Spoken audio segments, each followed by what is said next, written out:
வணக்கம் ஃப்ரெண்ட்ஸ், நம்ம இந்த வீடியோவில் பார்க்க போகிறது என்னென்னு பார்த்தீங்கன்னா டிஎன்பிஎஸ்சியோட யூனிட் 6 டாப்பிக்கில் ஃபஸ்ட்டு டாபிக் வந்து இருக்கும் இல்லையா, தொல்லியல் சான்றுகள், அப்புறம் வந்து சங்ககாலம் முதல் இக்காலம் வரை இலக்கியங்கள் அப்படிங்கிற டாப்பிக்கில் 11th எத்திக்ஸ் புக்கில் ஒரு 3 லெசன் பார்த்தோம். இப்போ 12th எத்திக்ஸ் புக்கில் வந்து இந்தியாவின் பண்பாடு பேரரசுகளின் கொடை அப்படின்னு சொல்லக்கூடிய அந்த லெசனில் வந்து பார்க்குறோம். ஏற்கனவே மௌரிய பேரரசு பற்றி ஃபுல் டீட்டெயில் பார்த்துறோம். இங்கே வந்து குஷானர் கால பண்பாடும் அதே மாதிரி குப்தர் கால பண்பாடும் பார்க்கலாம் இந்த வீடியோவில். ஃபஸ்ட்டு குஷானர்கள் அப்படின்னா இவங்க எந்த மரபை சார்ந்தவனா, யூச்சி மரபை சார்ந்தவர்கள். இவங்க இந்த குஷானர்கள் கால மரபில் வந்து தலை சிறந்த மன்னராக இருந்தவர் வந்து கனிஷ்கர் தான். இவங்க காலத்தில் தான் வந்து காந்தார கலை அப்படிங்கிற ஒரு கலை வந்து வளர்ச்சி பெற்றுச்சு. அது மட்டும் இல்லாமல் பௌத்த சமயமும் வளர்ச்சி பெற்றது குஷானர்கள் காலத்துல தான். ஸோ இவங்களுக்கான சான்றுகள் பார்த்தீங்கன்னா நிறைய நாணயங்கள் மூலமாக தெரிஞ்சுக்கலாம். அண்ட் மெயினாக நூல்கள், பௌத்த சமய நூலான மகா விபாஷம் குஷானர்களோட சமய நிலையை பற்றி குறிக்கிறது. ஸோ இது கேட்கலாம். மகா விபாஷம்ங்கிறது குஷானர்களின் சமயநிலையை பற்றி தெரிவிக்கும் நூல். அதே மாதிரி காந்தார கலை தான் மெயினாக இவங்க காலத்தில் வெளிப்படுத்துச்சு அப்படின்னு சொல்லலாம். அண்ட் சீன பயணி யாருன்னு பார்த்தீங்கன்னா யுவாங் சுவாங். ஸோ இவரோட பயண குறிப்புகளின் மூலமும் குஷானர்களை பற்றி தெரிஞ்சுக்கலாம். அண்ட் முக்கிய அரசர்கள் பார்த்தோன்னா குஷான மரபை தோற்றுவிச்சவர் யாருன்னு பார்த்தீங்கன்னா முதலாம் காட்பீசஸ்.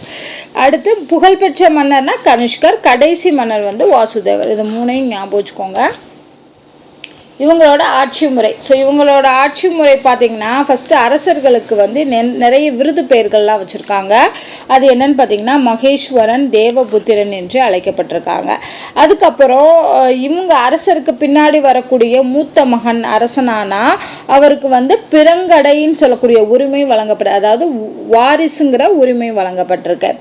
அது மட்டும் இல்லாமல் இந்த பேரரசை வந்து நிறைய பிரிவுகளாக பிரிச்சிருக்காங்க. அந்த பிரிவுகள் எல்லாமே வந்து சத்ரப்புகள், அகாரா, ஜனபதா, தேசா அப்படிங்கிற பிரிவுகளாக பிரிக்கப்பட்டிருக்கு. அண்ட் இவங்களுடைய பகுதிகளில் முக்கியமாக சிறப்பான பகுதியாக இருந்தது வந்து மதுரா, காசி, கௌசாம்பி, அயோத்தி, இந்த பகுதிகளில் தான் குஷானர்கள் ஆட்சி செஞ்சுருக்காங்க. அண்ட் இந்த நிர்வாகத்தில் முக்கிய இடத்துல இருந்தவர் யாருன்னு பார்த்தீங்கன்னா மகா சேனாதிபதினு அழைக்கக்கூடிய இந்த பதவியில் இருக்கவர் தான் வந்து முக்கியமானவராக கருதப்பட்டிருக்காரு. அடுத்து சமுதாயம். ஸோ இவங்களுடைய சமுதாயத்தில் வந்து வருணாசிரம முறை அப்படிங்கிறது பின்பற்றப்பட்டிருக்கு. அது மட்டும் இல்லாமல் மற்போ செய்கிறது, உடல் வலிமையை வளர்க்கக்கூடிய விளையாட்டுக்கள்லாம் வந்து குஷானர்கள் காலத்தில் விளையாடி இருக்காங்க. பொருளாதாரத்தை பொறுத்தளவுக்கு இவங்களோட முக்கிய தொழிலாக இருந்தது வந்து வேளாண்மை தான். ஸோ அதை வச்சு தான் வந்து மற்ற எல்லா வணிகமுமே நடந்திருக்குன்னு சொல்கிறாங்க. ரோம் நாட்டோட நடந்த வணிகத்தில் வந்து இந்திய சந்தைகளில் மிகுதியாக அது மட்டும் இல்லாமல் அந்த நாட்டோட தங்கம் வந்து இந்த சந்தையில் அதிகமாக காணப்பட்டிருக்கு. அது மட்டும் இல்லாமல் இந்தியாவோட மஸ்லின் துணி ரோம் நாட்டில் அதிகமாக விற்பனை ஆயிருக்கு அப்படின்னு சொல்கிறாங்க. அந்த வணிக குழுக்கள் அமைச்சிருக்காங்க. அதோட தலைவரை வந்து பிரமுக் அப்படின்னு அழைக்கப்பட்டிருக்காரு. ஸோ இது வந்து குஷானர்களோட பொருளாதார நிலை. சமயத்தை பொறுத்தளவுக்கு பௌத்த சமயம் தான் வளர்ச்சி விட்டுருச்சுன்னு பார்த்தோம். அது மட்டும் இல்லாமல் இந்து சமயம், சமண சமயம்லாம் இவங்களுடைய காலத்தில் இருந்திருக்கு. அடுத்து இங்கே வந்து மகாயான பௌத்த சமயத்தின் மொழியாக சமஸ்கிருதம் வந்து இருந்திருக்கு. அடுத்து இங்கே 4வது பௌத்த சமய மாநாடு வந்து நடந்திருக்கு. அது பார்த்தீங்கன்னா காஷ்மீரில் இவங்களுடைய காலத்தில், குஷானர்களோட காலத்தில் தான் வந்து காஷ்மீரில் உள்ள குந்தல்வனம் அப்படிங்கிற இடத்துல வசுமித்திரோட தலைமையில் 4வது பௌத்த சமய மாநாடு நடந்திருக்கு. இதுக்கு தலைமை வகித்தவர் வந்து யாருன்னு பார்த்தேன், அதாவது தலைமை வகித்தவர் வசுமித்தர். யார் முன்னிலையில் வகித்தார் அப்படின்னு பார்த்தீங்கன்னா அஸ்வகோஷன். இந்த மாநாட்டில் வந்து பௌத்த பீடங்களுக்கான விளக்க உரையை வந்து தொகுத்திருக்காங்க. அது வந்து விளக்க உரை வந்து விபாஷங்கள் அப்படின்னு அழைக்கப்பட்டிருக்கு. இது வந்து 4வது பௌத்த சமய மாநாட்டில் நடந்தது. அண்ட் புத்த சமயமும் இருந்திருக்குன்னு சொன்னோம்ல. இந்த புத்த சமயத்தை 2 பிரிவாக பிரிச்சிருக்காங்க, ஹீனயானம், மகாயானம் அப்படின்னு. ஸோ ஹீனயானத்தை பின்பற்றவங்க எல்லாமே மகா விபாஷம் அப்படின்னு சொல்லக்கூடிய பௌத்த சமய தத்துவ நூலை வந்து செப்பு பட்டயத்தில் எழுதியிருக்காங்க ஹீனயானத்தை சார்ந்தவங்க. அண்ட் அது மட்டும் இல்லாமல் இவங்க ஸ்தூபிகள் எல்லாத்தையுமே எழுப்பியிருக்காங்க. இது ஹீனயானத்தை பின்பற்றினவங்க செஞ்சது. மகாயானம்ங்கிறது வந்து பார்த்தீங்கன்னா மத்திய ஆசியா, சைனா, ஜப்பான் வரைக்குமே பரவி இருந்திருக்கு அப்படின்னு சொல்லலாம். அண்ட் ஹீனயானம் வந்து இலங்கை, பர்மா, தாய்லாந்து, தெற்காசிய நாடுகளில் பரவி இருந்திருக்கு. அடுத்து மொழியும் இலக்கியம். ஸோ இவங்க காலத்தில் மெயினாக இருந்த மொழி எதுன்னு பார்த்தீங்கன்னா சமஸ்கிருத மொழி தான். அண்ட் இதில் நிறைய நூல்கள் எழுதியிருக்காங்க. அதில் ரொம்ப முக்கியமானது புத்த சரிதம். ஓகேவா. ஸோ புத்த சரிதம் வந்து அஸ்வகோசரால எழுதப்பட்டது. இன்னொரு நூல் வந்து சௌந்தரநந்தம் அப்படிங்கிற இந்த 2 நூலுமே சமஸ்கிருத மொழியில எழுதப்பட்டது. இதை எழுதியவர் வந்து அஸ்வகோஷர். அடுத்து நாகார்ஜுனர் எழுதினது வந்து மத்திய மிக சூத்திரம் அப்படிங்கிற நூல். வசுமித்திரர் எழுதியது மகா விபாஷரித்திரம் அப்படின்னு சொல்லக்கூடிய நூல். ஸோ இது எல்லாமே குஷானர்கள் காலத்துல எழுதப்பட்ட முக்கிய நூல்கள். கலை மற்றும் கட்டடக்கலையை பொறுத்த அளவுக்கு வந்து ஸ்தூபிகளை எழுப்பியிருக்காங்க. இதுதான் வந்து மெயினா சொல்றாங்க. கனிஷ்கரும் பெஷாவரும் இவங்க 2 பேரோட ஆட்சி காலத்திலயுமே வந்து ஸ்தூபிகள் வந்து எழுப்பியிருக்காங்க. அப்போ கனிஷ்கபுரம் அதாவது புருஷபுரம் அப்படிங்கிற ஒரு புதிய நகரையே வந்து நிர்மாணித்திருக்காங்க. அப்புறம் கனிஷ்கர் காலத்துல நம்ம சொன்னோம் இல்லையா, காந்தார கலையும் மதுரா சிற்பக்கலையும் சிறப்புற்று வந்திருக்கு. ஸோ அப்போ காந்தார கலை அப்படின்னாலே கனிஷ்கர் குஷானர்கள் அப்படிங்கிறது ஞாபகம் வரணும். இந்த காந்தார கலை இது வந்து மதுரா கலைபாணி அண்ட் இதுதான் வந்து காந்தார கலையின் மூலமாக வடிக்கப்பட்ட சிற்பங்கள். புத்தருடைய சிலையை வந்து செஞ்சிருக்காங்க. இந்த காந்தாரா கலைனா என்னன்னா, காந்தாரங்கிற பகுதியில தோன்றினால இதுக்கு காந்தாரா கலைன்னு பேர் வந்திருக்கு. இதுல வந்து நம்ம இந்திய சிற்பக்கலையும் கிரேக்க கலையும் இணைஞ்சு உருவானதுனால இது காந்தாரா. ஓகேவா. ஸோ இந்திய கலை கிரேக்க கலையும் சேர்ந்து உருவானது. அடுத்து வந்து இதோட சிறப்பம்சங்கள் என்னன்னா, இந்த கலையில மனித உருவத்தோட மீசை தசை சிகையெல்லாம் தெரிகிற மாதிரி உருவத்தை வடிச்சிருப்பாங்க. அப்புறம் ஆடையில உள்ள மடிப்புகள் கூட தெரிகிற மாதிரி இருக்கும். ஆபரணங்கள் அணிஞ்ச மாதிரி வந்து சிற்பங்களை செதுக்கியிருப்பாங்க. ஓகேவா. ஸோ இது எல்லாமே இதோட மெயின் என்னது சிறப்பம்சங்கள்னு சொல்லலாம். அண்ட் இந்த கலையோட முக்கிய கருப்பொருள் என்னன்னு பார்த்தீங்கன்னா, சிற்பக்கலை வாயிலாகவே மகாயான பௌத்த சமய கோட்பாடுகளை பரப்புதல் தான் இந்த காந்தார கலையோட முக்கிய கோட்பாடாக இருந்திருக்கு. அடுத்து இந்த காந்தார கலையில வந்து நின்ற வடிவில் புத்தருடைய சிலையை வந்து வடிவமைச்சிருக்காங்க. மதுரா ஆர்ட்னு சொல்றாங்க அதுக்கு பேரு. அது மட்டும் இல்லாம அந்த காந்தார கலையில புத்தருக்கு பின்னாடி அந்த ஞான ஒளி தெரிகிற மாதிரி இந்த வட்ட வடிவுல செஞ்சிருக்காங்க. ஸோ இதுவுமே காந்தார கலையோட சிறப்பம்சங்கள்ல ஒன்று. அடுத்து மதுரா கலைபாணி. ஸோ இது வந்து உத்தரப்பிரதேசத்துல உள்ள மதுராங்கிற இடத்துல தோன்றினால இதுக்கு வந்து மதுரா கலைபாணி அப்படின்னு சொல்லி பேர் வச்சிருக்காங்க. மதுரா கலை அப்படிங்கிறத பேர் வச்சிருக்காங்க. அண்ட் இதுல வந்து பாத்தீங்கன்னா புத்தருடைய உருவங்கள் எல்லாமே முகம் ஆன்மீக பொலிவு நிறைந்து காணப்படுமா. ஸோ இதுல புத்தருடைய முகம் வந்து ஆன்மீக பொலிவு இருக்கிற மாதிரி இருக்கும். அது இதோட சிறப்புன்னு சொல்றாங்க. இதுல புத்தர் மட்டும் கிடையாது, சிவன் பார்வதி விஷ்ணு லட்சுமி போன்ற கடவுளோட உருவங்களையும் கூட செதுக்கியிருக்காங்க. அப்புறம் வந்து யக்ஷினிகள் அப்சரஸ்கள் ஆகிய உருவங்களும் இந்த கலைபாணிக்கான முக்கிய எடுத்துக்காட்டாக இருக்கு. ஸோ இதுதான் வந்து இவர்களுடைய கலை அப்படின்னு சொல்லலாம். ஃபைனலாக இதை எல்லாத்தையும் கன்சால்டேட் பண்ணி கொடுத்துருப்பாங்க, குஷானர்களோட கொடை அப்படின்னு சொல்லி. சில மெயினாக பார்த்தீங்கன்னா இவங்களுடைய சமஸ்கிருத மொழியில தான் நிறைய நூல்கள் எழுதப்பட்டிருக்கு. இவங்களோட மெயின் அரசர் யாருன்னு பார்த்தீங்கன்னா கனிஷ்கர் தான். ஸோ இவர் நிறைய துறைகளில் முன்னேற்றம் கொண்டு வந்ததுனால இவரை 2ஆம் அசோகர்னு கூட அழைக்கிறாங்க. மற்றதெல்லாமே நம்ம பார்த்ததான். அடுத்து பார்த்தோம்னா குப்தர் கால பண்பாடு. ஸோ குப்தர் காலம்ங்கிறது வந்து 3ஆம் நூற்றாண்டோட இறுதியில தான் வந்து குப்த பேரரசை வந்து தோற்றுவிச்சவர் வந்து ஸ்ரீகுப்தர். ஓகேவா. அடுத்து இவங்களுக்கான சான்றுகள். ஸோ எந்ததன் மூலமா நம்ம குப்தர்களை பத்தி தெரிஞ்சுக்கலாம் அப்படின்னு பார்த்தீங்கன்னா, நூல்கள் விசாகதத்தர் காளிதாசருடைய இலக்கியங்கள் மூலமா, அப்புறம் அலகாபாத் கற்றூன் கல்வெட்டு இவங்களுடைய காலத்துல தான் இருந்துச்சு, அதன் மூலமா தெரிஞ்சுக்கலாம். மெஹ்ரலி அப்படின்னு சொல்லக்கூடிய இரும்பு தூண், ஸோ இதை பற்றி தெரிஞ்சுக்கலாம். அப்புறம் சீன பயணியான பாகியானோட பயண குறிப்பு ஹோஹி அப்படின்னு சொல்லக்கூடிய பயண குறிப்புகள் மூலமா நம்ம குப்தர்கள் கால பண்பாட்டை பற்றி தெரிஞ்சுக்கலாம். அடுத்து பாகியானோட குறிப்புகள் பார்த்தீங்கன்னா, இந்தியாவுக்கு வந்த முதல் சீன பயணி யாருன்னு பார்த்தீங்கன்னா பாகியான். இந்த எக்ஸாம் கொஸ்டின் கேட்கலாம். இவர் வந்து பெஷாவர் காசி கயா இந்த இடங்களுக்கெல்லாம் சென்றிருக்காரு. அது மட்டும் இல்லாமல் 9 வருஷம் இந்தியாவில் இருந்திருக்காரு. அதில் 3 வருஷம் வந்து பாடலிபுத்திரத்தில் வந்து சமஸ்கிருத மொழியையும் பௌத்த இலக்கியங்களையும் கற்றறிந்திருக்காரு. இவருடைய குறிப்புகள் எல்லாமே வந்து 2ஆம் சந்திரகுப்தருடைய டீட்டெயில்ஸ் எல்லாத்தையுமே நமக்கு சொல்லுது அப்படிங்கிறத சொல்லியிருக்காங்க. இதுதான் பாகியானுடைய குறிப்புகள். அடுத்து குப்தர்களோட ஆட்சி முறை. ஸோ குப்த பேரரசர்களுக்கு என்னென்ன பெயர்கள்லாம் வச்சிருக்காங்கன்னா, பரம பட்டாரகா, மகாராஜாதி ராஜா, பரமேஸ்வரா, சாம்ராட் இந்த மாதிரியான பெயர்கள் வச்சு இவங்க பேரரசர்களை வந்து அழைச்சிருக்காங்க. அடுத்து வந்து பார்த்தோம்னா குமார மாத்தியர்கள் அப்படின்னு சொல்லக்கூடிய வருவாய்த்துறை உயர் அதிகாரிகள் பற்றியும் மகா சந்தி விக்ரஹா என்ற வெளியுறவுத்துறை அமைச்சர்கள் பற்றியும் கல்வெட்டுகள்ல கூறியிருக்காங்க. ஓகேவா? குமார மாத்தியர்கள்னா வருவாய்த்துறை அதிகாரிகள் தான். மகா சந்தி விக்ரஹா அப்படின்னு சொல்லக்கூடியவங்க வெளியுறவுத்துறை அமைச்சர்களாக இருந்திருக்காங்க. அண்ட் நீதித்துறை மற்றும் இராணுவத்துறையில பொறுப்பு வகிக்கக்கூடியவங்களை வந்து நீதித்துறை சார்ந்தவங்களை வந்து தண்டநாயக்கர் அப்படின்னு சொல்றாங்க. இராணுவத்துறை சார்ந்தவங்களை வந்து மகா தண்டநாயக்கர் அப்படின்னு அழைக்கிறாங்க. இது எங்க இதை உங்களை பத்தின டீட்டெயில் இருக்குன்னா அலகாபாத் கற்றூன் இருக்கு இல்லையா, அதோட கல்வெட்டுகள்ல இந்த வார்த்தைகள் எல்லாமே இருக்கு. அடுத்து குப்தர்கள் காலத்தோட குதிரைப்படை தலைவருக்கு பேர் வந்து மகா அஸ்வபதி அப்படின்னு அழைக்கப்பட்டிருக்காரு. அடுத்து இந்த அலகாபாத் கற்றூன் கல்வெட்டை பத்தி சொல்லியிருக்காங்க. இது அரிசேனர் அப்படிங்கிறவர் தான் பொறிச்சிருக்காரு. 33 வரிகள்ல இந்த கல்வெட்டை பொறிச்சிருக்காருன்னு சொல்றாங்க. இதுல முதலாம் சந்திரகுப்தரோட போர் வெற்றி, படைதிறன், அவரோட ஆட்சி எல்லை பற்றிய குறிப்புகள் எல்லாமே அலகாபாத் கற்றூன்ல இருக்கு. இவங்களுடைய ஆட்சி பகுதியை பொறுத்த அளவுக்கு இவங்க வந்து இவங்களோட பேரரசு வந்து தேசம் அல்லது புத்தி அப்படிங்கிற பெயர்களை கொண்ட மாநிலங்களா பிரிச்சிருக்காங்க. அந்த மாநிலங்களை ஆட்சி செய்யக்கூடிய ஆளுநரை வந்து உபகாரிகா அப்படின்னு பேர் வச்சிருக்காங்க.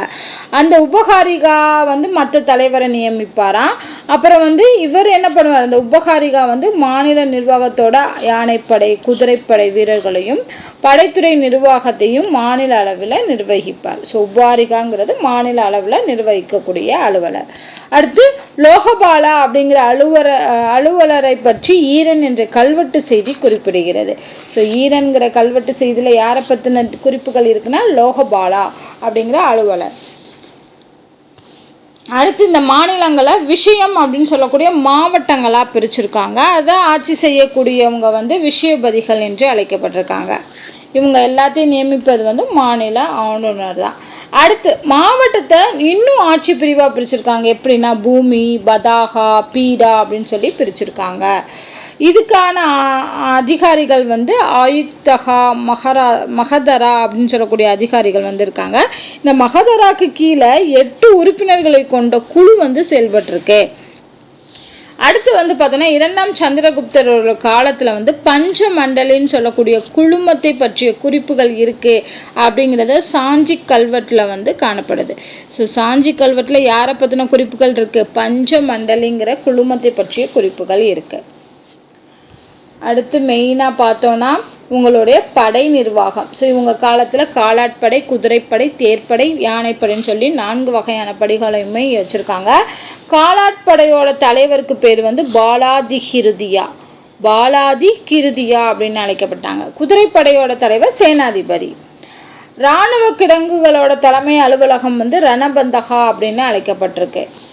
அடுத்து மகா பிரதிகாரா என்ற அரண்மனை காவலர்களும் கத்திய தபஹிதா என்ற அரச சமையலறை கண்காணிப்பாளர்களும் இருந்திருக்காங்க. சமையலறை கண்காணிப்பவர்களுக்கு பேரு கத்தியத பஹிதா அப்படின்னு சொல்லக்கூடியவர்கள். மகா பிரதிகாராங்கிறது அரண்மனை காவலர்கள். அது மட்டும் இல்லாம அமாத்யா, சச்சிவான்னு சொல்லக்கூடிய நிர்வாக அதிகாரிகளும் இருக்காங்க. அண்ட் ஒற்றர்களை கொண்ட உளவு அமைப்பு துடாகா என்று அழைக்கப்பட்டது. ஸோ குப்தர்கள் காலத்தோட ஒற்றர்கள் கொண்ட உளவு அமைப்புக்கு பேர் வந்து துடாகா. உங்களுடைய சமய நிலை பார்த்தீங்கன்னா இதெல்லாம் ஜென்ரலா கொடுத்துருப்பாங்க. இவங்களோட சமூகத்துல ஆசிரியர்களுக்கு உயர்ந்த மதிப்பு இருந்திருக்கு. ஆசிரியர்கள் எப்படி அழைக்கப்பட்டார்னா ஆச்சாரியா என்று அழைக்கப்பட்டிருக்காங்க. அடுத்து பொருளாதார நிலை. இங்கேயும் முதன்மையான தொழிலாக வேளாண்மை இருந்திருக்கு. நெல், கோதுமை, பார்லிங்கிற தானியங்கள் எல்லாத்தையுமே பயிரிட்டு விளைச்சல் பண்ணி அதுல இருந்து வரக்கூடியதை வந்து இவங்களுடைய பொருளாதார நிலையை உயர்த்தியிருக்காங்க. அண்ட் ஜல நிர்கமா என்ற வடிகால்கள் மூலம் நீர்ப்பாசன பகுதிகளுக்கு அனுப்பப்பட்டிருக்கு. இந்த வடிகாலுக்கு பேர் வந்து ஜல நிர்கமா அப்படிங்கிறது. அப்புறம் சுதர்சன ஏரி குப்தர்கள் கால நீர்ப்பாசனத்தில் முக்கிய இடம் பெற்றது. ரொம்ப முக்கியமான ஏரி. குப்தர்கள் காலத்துல முக்கியமா இருந்த நீர்ப்பாசனத்துல இடம்பெற்ற ஏரி எதுன்னு கேட்டீங்கன்னா சுதர்சன ஏரி. 6ல் 1 பங்கை வந்து வரியா கொடுத்துருக்காங்க விளைச்சல்ல. அந்த வரிக்கு பேரு பாகாவாம். கராங்கிற வரி வந்து கிராமங்கள்ல வாழ்வோர் மீது விதிக்கப்பட்டிருக்கு. ஓகேவா. அடுத்து கிரண்யா அப்படிங்கிற வரி தங்க நாணயங்கள் வச்சிருப்பவங்க மீது விதிச்சிருக்காங்க. ஸோ 3 வரி விதிச்சிருக்காங்க குப்தர்கள் காலத்துல. பாகாங்கிறது விளைச்சல்ல 3ல் 1 பங்கு, 6ல் 1 பங்கு கொடுக்கறது பேரு பாகா. அதே இது வந்து கரா அப்படின்னா கிராமத்துல வாழ்றவங்களுக்கு விதிக்கப்பட்டது. இன்னொன்னு கிரண்யாங்கிற வரி வந்து தங்க நாணயம் வச்சிருப்பவங்களுக்கு. அடுத்து பார்த்தோம் அப்படின்னா பீகாரிலிருந்து இரும்பு படிவுகளும் ராஜஸ்தானிலிருந்து செம்பு படிவுகளும் கண்டறியப்பட்டிருக்கு இந்த காலத்துல. அப்புறம் வணிகர்களுக்குள்ளேயே 3 பிரிவுகளா இருந்திருக்காங்க. வணிக், ஸ்ரேஷ்டி, அப்புறம் வந்து சார்த்தவதகா அப்படின்னு சொல்லக்கூடிய 3 பிரிவுகள் இருக்கு. இந்த சார்த்தவாகா அப்படிங்கிறவங்க வந்து லாபம் வேண்டி ஊரங்கும் வணிகம் செஞ்சிருக்காங்க. இந்த வணிக் ஷஷ்டி என்பவர் வந்து உள்ளூர் வணிகர்களா இருந்திருக்காங்க. ஒரு 2 பேரும் உள்ளூர் வணிகர்கள். இவங்க வெளியூர்களுக்கு சென்று ஊரங்கம் செஞ்சு வணிகம் செஞ்சிருக்காங்க. அதே மாதிரி துறைமுக பகுதிகளாக கல்யாண், புரோச், காம்பே, தாமிரலிப்திங்கிற பகுதிகள்லாம் இருந்திருக்கு. இதன் மூலமா அரேபியா, அப்புறம் பாரசீகம் இந்த மாதிரியான நாடுகளுடன் வந்து வணிக தொடர்பு வச்சிருந்திருக்காங்க. சமய நிலையை பொறுத்தளவுக்கு வந்து இந்து சமயம் வந்து முழுமையடைஞ்சது. சமண பௌத்த சமயங்கள் மக்களால் பின்பற்றப்பட்டிருக்கு. மெயினாக இதில் ஒன்று சொல்லியிருப்பாங்க, கங்கை சமவெளி பகுதிகளை பாகியான் என்ற சீன பகுதி பிராமணர்களின் பூமி என்று குறிப்பிட்டுள்ளார். ஸோ பிராமணர்களின் பூமி என்று குறிப்பிட்டவர் வந்து பாகியான். எந்த பகுதினா கங்கை சமவெளி பகுதி. இது ரொம்ப முக்கியமான இன்ஃபர்மேஷன், பார்த்துக்கோங்க. அடுத்து பகாவதம் என்ற பெயரில் மகாவிஷ்ணு வழிபாடும் லக்ஷ்மி வழிபாடும் இவங்களுடைய சடங்குகளாக இருந்திருக்கு. அடுத்து பாசுபதம் என்ற சிவ வழிபாட்டு பிரிவு வட இந்தியாவில் பரவியது. ஸோ இதெல்லாம் வந்து ஜஸ்ட் என்னன்னு தெரிஞ்சுக்கிட்டா போதும். அடுத்து பார்த்தீங்கன்னா குப்தர்களுடைய காலம் எவ்வாறு அழைக்கப்பட்டது அப்படின்னா இந்திய செவ்வியல் கலைகளின் காலம். இது ரொம்ப முக்கியமானது. இந்திய செவ்வியல் கலைகளின் காலம் என்று அழைக்கப்பட்டது வந்து குப்தர்களுடைய காலம். அடுத்து இவங்களுடைய காலத்துல இந்து சமயம் வந்து இந்தியாவிலிருந்து எங்க பரவி இருக்கு அப்படின்னா பாலி தீவு இருக்கு இல்லையா, அங்க வரைக்கும் பரவி இருக்குன்னு சொல்றாங்க. அது மட்டும் இல்லாம இன்றளவும் இந்த விழாக்கள் எல்லாமே கொண்டாடுறாங்க. அதே மாதிரி கிபி 7ஆம் நூற்றாண்டில் இந்திய பண்பாடு சிறப்புற்று இருந்ததாக சீன பயணி இச்சிங் வந்து தன்னுடைய குறிப்புல கூறியிருக்காரு. அடுத்து சமண சமயங்கள். ஸோ இவங்களுடைய பௌத்த சமயம் அப்படிங்கிறது வந்து வங்காளம், பீகார், உத்தரப்பிரதேசம் வரைக்குமே செல்வாக்கு மிகுந்ததாக இருந்திருக்காது. வசுபந்து அப்படிங்கிற பௌத்த சமய அறிஞரை வந்து முதலாம் சமுத்திரகுப்தர் வந்து ஆதரிச்சிருக்காரு. ஓகேவா. ஸோ முதலாம் சமுத்திரகுப்தர் ஆதரித்த பௌத்த சமய அறிஞர் யாருன்னு கேட்டாங்கன்னா வசுபந்தர். அது மட்டும் இல்லாமல் புத்தகோசருங்கிற இலங்கை நாட்டு அறிஞருமே வந்து உங்களுடைய காலத்தில் வந்து புகழ் பெற்று இருந்திருக்காங்க. அடுத்து யார் யார் என்னென்ன இலக்கியங்கள் எழுதியிருக்காங்க அப்படிங்கிறது ரொம்ப முக்கியம். அண்ட் இந்த சமண சமயம் வந்து மதுரா, வல்லபி, உதயகிரி இந்த இடங்கள்ல எல்லாமே செல்வாக்கு பெற்றிருந்திருக்கு. அடுத்து ரொம்ப முக்கியமானது இலக்கிய நூல்கள். காளிதாசர் எழுதினது சாகுந்தலம், விக்ரமோர்வசியம், மாளவி காக்கினி மித்திரம், ரகுவம்சம், குமார சம்பவம், மேகதூதம், ரிதுசம்ஹாரம். ஸோ இது எல்லாமே காளிதாசரின் நூல்கள். ரொம்ப முக்கியமானது, கண்டிப்பாக படிச்சுக்கோங்க. இதுல இருந்து கேள்வி வரும். விசாகதத்தர் எழுதினது வந்து முத்திர ராட்சசம், இன்னொன்று தேவி சந்திரகுப்தம். அடுத்து வாத்ஸ்யாயனார் எழுதினது வந்து காமசூத்திரம். வராகமித்திரர் எழுதின நூல் வந்து பிருகத் சம்ஹிதை. சந்திரர் எழுதினது வந்து சந்திராச்சாரிய வியாக்கரணம். ஸோ இதுலேயே பேர் வந்ததுனால ஈஸியாக ஞாபகம் வச்சுக்கலாம். அமரர் எழுதியது அமரகோஷம், இதுவும் ஈஸியாக ஞாபகம் வச்சுக்கலாம். வாக்பட்டர் எழுதியது வந்து அஷ்டாங்க கிருதய சம்ஹிதை. இது ஒரு மருத்துவம் சார்ந்த நூல், வாக்பட்டர் எழுதினது. ஆரியபட்டர் வந்து கணித நூலையும் வானவியல் நூல்களையும் எழுதியிருக்காரு. சாமண்டகர் வந்து நீதி சாஸ்திர நூலை எழுதியிருக்காரு. வீரசேனர் வந்து வியாக்கரணம்ங்கிற நூலை எழுதியிருக்காரு. ஸோ இந்த நூல்கள் எல்லாமே ரொம்ப ரொம்ப முக்கியம். கண்டிப்பாக இதுல இருந்து கொஸ்டின் கேட்பாங்க. அடுத்து அறிவியல் தொழில்நுட்ப வளர்ச்சியில வந்து குப்தர்கள் காலத்துல என்னென்ன நடந்திருக்குன்னு பாருங்க. ஆரியபட்டர் இவங்களுடைய காலத்துல வாழ்ந்தவர். இவர் கணிதம் வானவியல்ங்கிற துறைகள்ல சிறந்து விளங்கியிருக்காரு. இவர் எழுதின நூல் தான் வந்து ஆரியபட்டியம் அப்படிங்கிற நூல். இது பேரை வச்சு ஈஸியா கண்டுபிடிச்சிடலாம் யார் எழுதியிருக்காங்க அப்படின்னு.